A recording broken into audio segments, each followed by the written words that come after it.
Someone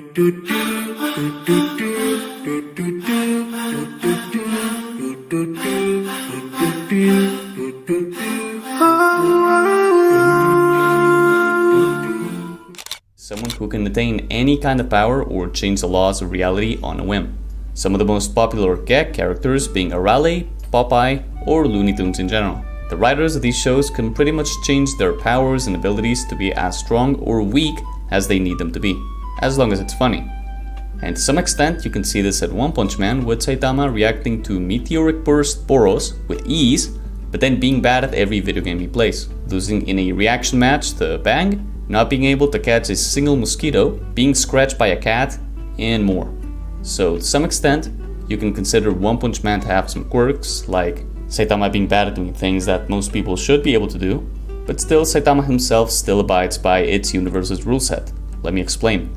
One Punch Man has a power system that every character has to abide to, meaning there are strict ways to attain power in One Punch Man. Number 1, training. Number 2, changing your body using technology or eating monster cells. Number 3, being naturally gifted like Tatsumaki or Boros. Number 4, near-death experiences. I'll explain this one later. And 5, and the most important one, willpower. Willpower is the ultimate way to gain strength in One Punch Man. Literally. In the One Punch Man universe, the more willpower you have when you train, regardless of how bad your training might be, you will get stronger exponentially. That's the whole point of Saitama's training. Don't believe me?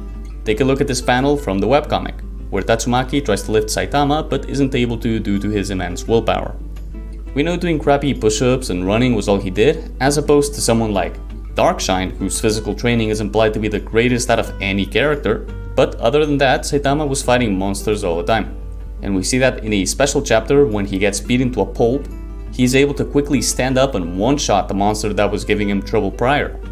Much like Garo, this kind of Zenkai boost doesn't apply to just anyone.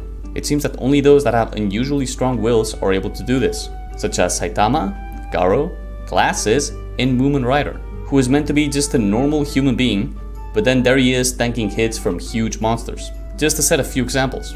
And if you still don't buy that, skip to this timestamp as I will be giving webcomic spoilers. Garo has natural talent, has been in many near-death experiences, and has great willpower. But in the end he was still defeated in his fight with Saitama for one simple reason. He took the easy way. The world ruled by evil he wanted to create was easier to make than a world where good people just have to constantly fight evil, as stated by Saitama. So Garo took the easy way, and Saitama took the hard way to create a better world, or the one that requires more will and effort. There are many more characters that we can look at to prove this point, but I rest my case.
You're finished. You're finished. You're finished. You're finished. Wallahi, you're finished. Wallahi, you're finished.